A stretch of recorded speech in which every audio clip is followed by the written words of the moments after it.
ರೀಸನ್ಗೋಸ್ಕರನೇ ಅನ್ಸುತ್ತೆ ನಾವು ಈ ಥರದ ಒಂದು ಸ್ಟ್ರಾಂಗ್ ಸಬ್ಜೆಕ್ಟ್ ತೊಗೊಂಡಿದ್ದು. ಅಂದರೆ ವಿಭಿನ್ನ ಪ್ರಯತ್ನಗಳು ನಡಿಲೇಬೇಕು ಇಂಡಸ್ಟ್ರೀಲಿ. ನಾವು ಕಮರ್ಷಿಯಲ್ ಹೀರೋಗಳು ಯಾವುದು, ಬಟ್ ನಾವು ನೋಡೋದು ಈ ಥರದ ಸಿನಿಮಾಗಳಲ್ಲ. ಸೊ ಇಂಡಸ್ಟ್ರಿ ಚೆನ್ನಾಗಾಗಬೇಕು ಅಂದರೆ, ಇಂಡಸ್ಟ್ರಿ ಉಳಿಬೇಕು ಅಂದರೆ ಒಳ್ಳೊಳ್ಳೆ ಕಂಟೆಂಟ್ಗಳು ಬರಬೇಕು, ಒಳ್ಳೊಳ್ಳೆ ರಿವ್ಯೂಗಳು ಇವ್ರು ಬರಬೇಕು, ರೈಟರ್ಸ್ಗಳು ಬರಬೇಕು. ಒಳ್ಳೆ ರೈಟರ್ಸ್ಗಳು ಸಿಕ್ಕಿದ್ರೆ ಮಾತ್ರ ನಮ್ಗೆ ಈ ಥರ ಒಳ್ಳೆ ಸಿನಿಮಾ ಬರೋಕ್ಕಾಗುತ್ತೆ. ನಮ್ಮ ಇಡೀ ಚಿತ್ರತಂಡ ಇದರಲ್ಲಿ ತುಂಬ ಚೆನ್ನಾಗಿ ಕೆಲಸ ಮಾಡಿದ್ದಾರೆ, ತುಂಬ ಡೇ ಆ್ಯಂಡ್ ನೈಟ್ ತುಂಬ ಕಷ್ಟಪಟ್ಟು ಮಾಡಿದ್ದಾರೆ. ಅದಕ್ಕೋಸ್ಕರನೇ ಅನ್ಸುತ್ತೆ ಈ ಥರ result. Thank you so much. ನಿಮ್ಮೆಲ್ಲರ ಸಪೋರ್ಟು ಇವತ್ತು ನಮಗೆ ನಮ್ಮ ತಂಡಕ್ಕೆ ಸಿಕ್ಕಿದೆ, ಗೆದ್ದಿದ್ದೀವಿ. Thank you so much. ಇಲ್ಲ, ನಿನ್ನೆ ಅವರು ಆ್ಯಸ್ ಎ ತಂದೆಯಾಗಿ ಬಂದಿದ್ರು, ಮಗನ ಸಿನಿಮಾ ನೋಡೋಕ್ಕೆ ತಂದೆಯಾಗಿ ಬಂದಿದ್ರು. ತುಂಬ ಎಮೋಷನ್ ಕೂಡ ಆಗಿದ್ರು ಅವರು. ಅವ್ರು ಎಕ್ಸ್ಪೆಕ್ಟ್ ಮಾಡಿರಲಿಲ್ಲ. ಆ್ಯಕ್ಚುಲಿ ನಿನ್ನೆ ಯಾರು ಫ್ಯಾಮಿಲಿ ಆಡಿಯನ್ಸ್ ಯಾರು ಬಂದಿದ್ರಲ್ಲ, ಅವ್ರು ಯಾರೂ ಎಕ್ಸ್ಪೆಕ್ಟ್ ಮಾಡಿರಲಿಲ್ಲ. ನಾವಿಬ್ಬರು ಸೇರಿಕೊಂಡು ಯಾವುದೋ ಒಂದು ನಾರ್ಮಲ್ ಆಗಿರೋದು ಒಂದು ಲವ್ ಸ್ಟೋರಿ ಮಾಡಿದ್ದೀವಿ.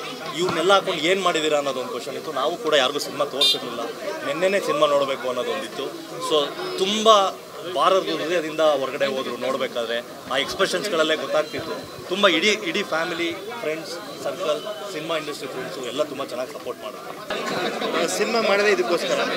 ಸಿನಿಮಾ ಮಾಡಿದಾಗ ಜನ ಬಂದು ಅದನ್ನು ಅಪ್ರಿಷಿಯೇಟ್ ಮಾಡೋದು, ಅದಕ್ಕಿಂತ ನಮ್ಗಿನ್ನು ಯಾವುದಾದ್ರು ಗಿಫ್ಟು ಇಲ್ಲ. ಈ ಜನ ಇವತ್ತು ಅಪ್ರಿಷಿಯೇಟ್ ಮಾಡಿ ಏನು ಖುಷಿಯಾಗಿ ಎಂಜಾಯ್ ಮಾಡ್ತಾ ಇದ್ದಾರೆ. ಇದಕ್ಕೋಸ್ಕರ ನಾವು 1.5 ವರ್ಷ ಶ್ರಮ ಪಟ್ಟಿದ್ದು ಅದಿಲ್ಲಿ ಕಾಣಿಸ್ತಾ ಇದೆ. ನಮ್ಮಿಬ್ಬರಲ್ಲಿ ಕೆಮಿಸ್ಟ್ರಿ ಏನೋ ಗೊತ್ತಿಲ್ಲ, ನಾವು ತುಂಬ ಎಮೋಷನಲ್ ಆಗಿಬಿಟ್ಟಿದ್ದೀವಿ. ಒಂದು ಒಳ್ಳೆ ಫ್ರೆಂಡ್ಶಿಪ್ಪಿಂದ ಇದು ಆಗಿರೋದು. ಅದಕ್ಕೆ ಎಲ್ಲರ ಸಾಥು ಇದೆ ನಮ್ಮಿಬ್ಬರ ಜೊತೆ. ಪ್ರತಿಯೊಬ್ಬರು ತಂಡದಲ್ಲಿ ಎಲ್ಲರೂ ಎಫರ್ಟ್ ಹಾಕಿದ್ದಾರೆ. ಅದಕ್ಕೆ ಅವ್ರು ಯಾರೂ ಇಲ್ಲ ಅಂದರೆ ನಾವು ಇರ್ತಿರ್ಲಿಲ್ಲ. ಎಲ್ಲರಿಗೂ ಪಾಲಿದೆ, ಎಲ್ಲರಿಗೂ ಗ್ರೇಟ್. ಈ ಸಿನಿಮಾ ಲಾಸ್ಟಲ್ಲಿರೋ ಸಿನಿಮಾ ಹಿಟ್ಟಾಗಿದೆ ಅದಕ್ಕೆ, ಸೊ ಅದರಿಂದ ಸಕ್ಸಸ್ ಬಂದಿದೆ ಅಂತ ತುಂಬ ಖುಷಿಯಾಗುತ್ತೆ. ನಾವು ಕೆಲಸ ಮಾಡೋದೇ ಇದಕ್ಕೋಸ್ಕರ. ಅಂದರೆ ನಮ್ಮ ಕೆಲಸ ರೆಕಗ್ನೈಸ್ ಆಗಬೇಕು, ನಮ್ಮ ಇದು ಎಫರ್ಟ್ ಹೊರಗಡೆ ಬರಬೇಕು. ಮತ್ತು ನಮ್ಮ ಒಂದು ಕನ್ನಡ ಮೂವಿಗೆ ಈ ಥರ ಒಂದು ಕಂಟೆಂಟಿಗೆ ನಂಗೆ ಆಪರ್ಚುನಿಟಿ ಸಿಕ್ಕಿದ್ದು ಭಾಳ ಖುಷಿ ನನಗೆ. ಎಸ್ಪೆಷಲಿ ರಾಜ್ ಬ್ರದರ್ ಸಚಿನ್ ಇಬ್ಬರಿಗೂ. ಫಸ್ಟು ರಾಜ್ ಬ್ರದರ್ ಮತ್ತು ಸಚಿನ್ ಥ್ಯಾಂಕ್ಸ್ ಹೇಳಬೇಕು. ಬಿಕಾಸ್ ಅವರ ಡ್ರೀಮ್ ಇದೆ ಆ್ಯಕ್ಚುಲಿ. ಸೊ ಅವ್ರ ಡ್ರೀಮನ್ನು ನಾವು ತೆರೆ ತರಬೇಕಾದ್ರೆ ರೆಸ್ಪಾನ್ಸಿಬಿಲಿಟಿ ಜಾಸ್ತಿ ಇತ್ತು. But as team work it was fantastic. ತುಂಬ ಎಲ್ಲರೂ ಸಿಂಕಲ್ಲಿ ಕೆಲಸ ಮಾಡಿದ ತಕ್ಷಣ I think magic happen. Actually ಎಲ್ಲ ಫಸ್ಟ್ ಪ್ರಿಪ್ ಮಾಡಿತ್ತು. ಸೊ ಪ್ರಿಪ್ ಮಾಡಿದ ಕಾರಣಕ್ಕೆ ಎವ್ರಿಥಿಂಗ್ ವಾಸ್ ಪ್ಲ್ಯಾನ್. ಸೊ ಅದಕ್ಕೆ ಕಷ್ಟ ಅಂತ ಹೇಳಲಿಕ್ಕಾಗಲ್ಲ, ಇಷ್ಟಪಟ್ಟು ಮಾಡಿದ್ರು. ಸೊ ಇಷ್ಟಪಟ್ಟು ಮಾಡುವ ಕಷ್ಟ ಆಗಲ್ಲ actually. So team work outstanding. One of the best teams. I think better than Indian A team now. So just a team. So I wish we continue this journey ಅಂತ ಆ ಥರ ಫೀಲ್ ಇದೆ. ಅವರೇ main back bone and start ಮಾಡಿದ ಅವರಿಂದಾನೆ. So definitely ಅವ್ರು ತುಂಬ ಕಷ್ಟಪಟ್ಟಿರ್ಬೋದು. In fact ನೀವು ಏನೋ ನಂಗೆ ಕೇಳಿದ್ರಲ್ಲ, ಆ್ಯಕ್ಚುಲಿ ಎಲ್ಲ ನೀವು ಅವ್ರು ಆನ್ಸರ್ ಮಾಡಬೇಕು. ಆ್ಯಕ್ಚುಲಿ ನಮ್ಮನ್ನು ನಮ್ಮ ಕೆಲಸ ಈಸಿ ಮಾಡಿದ್ದಾರೆ ಅವರು. ಈಗ ಅವರು ಚಿಕ್ಕ ಒಂದು ಸೀರೆ ವಿಚಾರಕ್ಕೆ ಅಷ್ಟು ಕಾನ್ಸಂಟ್ರೇಷನ್ ಸಿಕ್ಕಾಪಟ್ಟೆ. ಸೀನ್ ವೈಸ್ ಎಷ್ಟು ಏನು ಗೊತ್ತಾ, ಸಿಂಪಲ್ ಆಗಿ ಏನು ಗೊತ್ತಾ, ಒಂದು ಟೀಮ್ ಸ್ಟಾರ್ಟ್ ಮಾಡ್ಬೇಕಾದ್ರೆ ತುಂಬ ಪಾಸಿಟಿವ್ ಆಗಿ ಸ್ಟಾರ್ಟ್ ಮಾಡ್ತೀವಿ. ಎಂಡಿಂಗ್ವರೆಗೂ ಯಾರು ಇರಲ್ಲ, ಈ ಖುಷಿ ಇರಲ್ಲ. ಇವತ್ತಿದೆ ಅಂದರೆ ನಾವು ಅದೇ ಗೆದ್ದಿರೋದು ಆ್ಯಕ್ಚುಲಿ. ಎಲ್ಲರೂ ತುಂಬ ಜೊತೆಯಲ್ಲಿ ತುಂಬ ಖುಷಿಯಾಗಿ ಮಾಡ್ತಿದ್ದೀವಿ. ಎಲ್ಲ ಟೀಮ್ಗಳಲ್ಲಿ ಅದು ಆಗಬೇಕು. ಎಲ್ಲ ಕಲಾವಿದರು ಪ್ರಮೋಷನ್ ಬರಬೇಕು, ತುಂಬ ಚೆನ್ನಾಗಿ ಆಗಬೇಕು ಇಂಡಸ್ಟ್ರಿ. ಅವಾಗಲೇ ಇಂಡಸ್ಟ್ರಿ ಎಲ್ಲರದು ಒಬ್ಬರು ಎಫರ್ಟ್ ಅಲ್ಲ. ಇವತ್ತೆಲ್ಲ ಇಡೀ ತಂಡ ಇದ್ದೀವಿ ಅಂದರೆ ನಾವು ತುಂಬ ಚೆನ್ನಾಗಿದ್ದೀವಿ ಅಂತ, ನೆಕ್ಸ್ಟ್ ಸಿನಿಮಾಗೂ ಮಾಡಕ್ಕೆ ರೆಡಿ ಇದ್ದೀವಿ ಅಂತ. Filming is all about team work. Next Rajavardhan ಅವ್ರ ಜೊತೆ ಫಿಕ್ಸ್ ನೀವು ಗೊತ್ತಿಲ್ಲ. I don't he has to answer this question. You have to ask him, not me. Thank you so much. ತುಂಬಾನೇ ಖುಷಿ ಆಗ್ತಾಯಿದೆ. ಈ ಒಂದು ದಿನಕ್ಕೆ ನಾನು ತುಂಬಾನೇ ಕಾಯ್ತಾ ಇದ್ದೆ. ಸೊ ಇವಾಗ ತುಂಬ ಎಕ್ಸೈಟೆಡ್ ಆಗಿದ್ದೀನಿ, ತುಂಬ ಭಯನೂ ಆಗ್ತಾ ಇದೆ. ಗೊತ್ತಿಲ್ಲ ಇವಾಗ ನೆಕ್ಸ್ಟ್ ಥಿಯೇಟರ್ ವಿಸಿಟಲ್ಲಿ ಗೊತ್ತಾಗುತ್ತೆ ಯಾವ ಥರ ಫೀಲ್ ಆಗ್ತಾ ಇದೆ ಅಂತ. So first show full housefull ಆಗಿರೋದು ಇನ್ನೂ ಖುಷಿ ಆಗ್ತಾಯಿದೆ. ಎಷ್ಟೋ ವರ್ಷ ಆದಮೇಲೆ ನನ್ನ ಸಿನಿಮಾನ ನಾನು ಥಿಯೇಟ್ರಿಗೆ ಬಂದು ನೋಡ್ತಾ ಇದ್ದೀನಿ.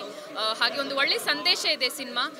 ಪ್ರತಿಯೊಬ್ಬರು ಅಷ್ಟೇ, ಯಾವುದೇ ಒಂದು ಕೆಲಸ ಮಾಡಬೇಕಾಗಿದ್ರು ಅಷ್ಟೇ, ಅದು ಇಷ್ಟಪಟ್ಟು ಯಾರೂ ಹೋಗಲ್ಲ. ಇವಾಗ ಪ್ರಾಸ್ಟಿಟ್ಯೂಷನ್ ಅಂತ ಏನು ನಾವು ತೋರಿಸಿದ್ದೀವಿ ಸಿನಿಮಾದಲ್ಲಿ, ಇಷ್ಟಪಟ್ಟು ಯಾರೂ ಹೋಗಲ್ಲ ಅದನ್ನ. ಸೊ ಅದೊಂದು ಸಂದೇಶ ಕೊಟ್ಟಿದ್ದಾರೆ ಸಿನಿಮಾದಲ್ಲಿ. ಸೊ ಸೆಕೆಂಡ್ ಹಾಫ್ ಅಂತೂ ನಾನು ಸಂಗೀತನ ಜೊತೆ ಆ್ಯಕ್ಟ್ ಮಾಡಿದಿದ್ರು ನನಗೆ ಸೆಕೆಂಡ್ ಹಾಫ್ ನೋಡುವಾಗ ಸಂಗೀತದ ಮೇಲೆ ತುಂಬಾ ಬೇಜಾರಾಯಿತು. ಸೊ ಹಾಗೆ ಅಲ್ವಾ ಕನೆಕ್ಟ್ ಆಗ್ತೀವಿ ನಾವೆಲ್ಲರೂ. ಸೊ ಇವಾಗ ಲೆಸ್ಬಿಯನ್ ಪಾತ್ರನೂ ಅಷ್ಟೇ, ಇವಾಗ ನಾನು ಏನು ಮಾಡಿದ್ದೀನಿ ಅದೊಂದು ಹಾರ್ಮೋನಲ್ಲಿ ಇಂಬ್ಯಾಲೆನ್ಸ್ ಆಗಿರೋ ಒಂದು ಏನು ದೇವ್ರದ್ದೊಬ್ರು ಶಾಪ ಅಂತಲೇ ಹೇಳಕ್ಕೆ ಇಷ್ಟಪಡ್ತೀನಿ ನಾನು. ಸೊ ಆ ಥರ ಇರೋ ಜನರಿಗೆಲ್ಲ ನಾವು ಕೀಳಾಗಿ ನೋಡೋ ಬದಲು ಅದೇನೋ ಹಂಗೆ ಆಗೋಗಿದೆ. ಸೊ ಏನು ಮಾಡೋಕ್ಕಾಗಲ್ಲ, ಪ್ರತಿಯೊಬ್ಬರು ಲೈಫ್ ಹಿಂಗೆ ಅಂತ ಹೇಳ್ಕೊಂಡು ಹೋಗ್ಬೇಕು. ಸೊ ತುಂಬಾ ಖುಷಿ ಆಗ್ತಾ ಇದೆ ಎಲ್ಲರೂ ನೋಡ್ತಾ. ನನ್ನ ಸಿನಿಮಾ ರಿವ್ಯೂ ನನ್ನೇ ಬಂದು ನೀವು ಕೇಳಿದಾಗ ಇನ್ನೂ ತುಂಬ, ನಾನೇ ಫಸ್ಟ್ ಟೈಮ್ ನೋಡಿರೋದು ಇವಾಗ ಎಲ್ಲರ ಜೊತೆನೂ. ಸೊ ನೋಡೋಣ, ಎಲ್ಲರ ಚಾಮುಂಡೇಶ್ವರಿದು ದಯ. Thank you. ನಮ್ಮ ಸಿನಿಮಾ ಒಂದು ಒಳ್ಳೆ ಸಕ್ಸಸ್ ಸಿಗಲಿ ಅಂತ ತುಂಬ ದಿವಸಗಳ ಮೇಲೆ ಅವರು ನಮ್ಮ ಸಚಿನ್ ಬ್ರದರು ಒಂದು ಒಳ್ಳೆ ಮೂವಿ ಮಾಡಿದ್ದಾರೆ, ಒಳ್ಳೆ ಕಂಟೆಂಟ್ ಮೂವಿ. ಹೆಣ್ಣುಮಕ್ಕಳ ಬಗ್ಗೆ ಒಂದು ಒಳ್ಳೆ ರೀತಿ ತೋರಿಸೋಂಥ. ಹೆಣ್ಣುಮಕ್ಳ ಲೈಫಲ್ಲಿ ಎಷ್ಟು ಕಷ್ಟಪಡ್ತಾರೆ, ಅವ್ರ ಸುತ್ತಲೂ ಯಾವ ರೀತಿ ಇರುತ್ತೆ ಕಷ್ಟ ಅನ್ನೋದು, ಯಾವ ರೀತಿ ನಡ್ಕೊಳ್ತಿರ್ತಾರೆ ಗಂಡು ಮಕ್ಕಳು ಅವ್ರನ್ನ, ಹೆಣ್ಮಕ್ಳು ಯಾವ ರೀತಿ ಕಷ್ಟಪಡ್ತಾರೆ, ಏನು ಮಾಡಬೇಕು ದುಡ್ಡಿಗೆ ಅನ್ನೋದನ್ನ ಪ್ರತಿಯೊಬ್ಬ ಹೆಣ್ಣುಮಕ್ಳು, ನೋವಲ್ಲಿರೋಂಥ ಹೆಣ್ಮಕ್ಳಾಗಿರ್ಬೋದು, ಖುಷಿಯಾಗಿರೋಂಥ ಹೆಣ್ಮಕ್ಳಾಗಿರ್ಬೋದು, ಪ್ರತಿಯೊಬ್ಬರು ಬಂದು ನೋಡೋಂಥ ಒಂದು ಒಳ್ಳೆ ಮೂವಿ. ಸ್ಟಾರ್ಟಿಂಗಲ್ಲಿ ಫಸ್ಟ್ ಆಫಲ್ಲಿ ಎಲ್ಲ ಥರ ತೋರಿಸ್ತಾರೆ, ಅದರೊಳಗಡೆ ಕೆಟ್ಟದಾಗಿ ಎಲ್ಲ ಥರ ಏನೇ ಇರ್ಬೋದು ಲೈಫಲ್ಲಿ. ಪ್ರತಿಯೊಬ್ಬರು ಲಾಸ್ಟಲ್ಲಿ ಒಂದು ಹೆಣ್ಮಕ್ಳಿಗೆ ನೋಡಿದವರು ಒಂದು ಎಮೋಷ್ನಲ್ ಆಗುವಂತಹ ಒಂದು ಮೂವಿ. ಪ್ರತಿಯೊಬ್ಬರು ಬಂದು ನೋಡಿ. ತುಂಬ ಚೆನ್ನಾಗಿದೆ ಮೂವಿ. ನನ್ನ ಕ್ಯಾರೆಕ್ಟರ್ ನೋಡಿದ್ದೀರಾ, ತುಂಬ ಚೆನ್ನಾಗಿದೆ. ಥ್ಯಾಂಕ್ ಯು ಸೊ ಮಚ್ ಪ್ರತಿಯೊಬ್ಬರ ಮನೇಲೂ ಹೆಣ್ಮಕ್ಳೊಂದು ಇದ್ದೇ ಇರ್ತಾರೆ. ನಮ್ಮ ತಂಗಿ ಆಗಿರ್ಬೋದು, ಅಕ್ಕ ಆಗಿರ್ಬೋದು, ಮದುವೆ ಮಾಡಿ ಬೇರೆ ಮನೆಗೆ ಕಳಿಸ್ತೀವಿ. ಗಂಡ ಆ ಹುಡುಗ ಆದವ್ನು ಹೆಂಗಿರ್ತಾನೆ ಅಂತ ಯಾರಿಗೂ ಗೊತ್ತಿರಲ್ಲ. ಫೋಟೋ ನೋಡ್ತೀವಿ, ಮದುವೆ ಮಾಡಿ ಕಳಿಸ್ಬಿಡ್ತೀವಿ. ಅಲ್ಲಿಂದ ಆದಮೇಲೆ ನಾವು ಆ ಮಗುನ ಯಾವ ರೀತಿ ನೋಡ್ಕೊತೀವಿ, ಅದೇ ರೀತಿ ನಮ್ಮ ಮನೆಯಿಂದ ಬೇರೆ ಮನೆಗೆ ಹೋದ್ಮೇಲೆ ಅವರು ಅದೇ ರೀತಿ ನೋಡ್ಕೋಬೇಕು. ಇಲ್ಲಾಂದರೆ ಪ್ರತಿಯೊಬ್ಬರ ಮನೆಯಲ್ಲೂ ಈ ಥರ ಅಂಥ ಪರಿಸ್ಥಿತಿಗಳು ಬರ್ತದೆ. ನೋಡಿಕೊಂಡು ಪ್ರತಿಯೊಬ್ಬರೂ ಖುಷಿಯಾಗಿರಿ. ಯಾವುದೇ ರೀತಿ ನೋವು ಕೊಡಬೇಡಿ. ಪ್ರತಿಯೊಬ್ಬ ಹೆಣ್ಮಕ್ಳಿಗೂ ನೋವು ಕೊಡ್ದಿರ ಹುಷಾರಾಗಿರಿ.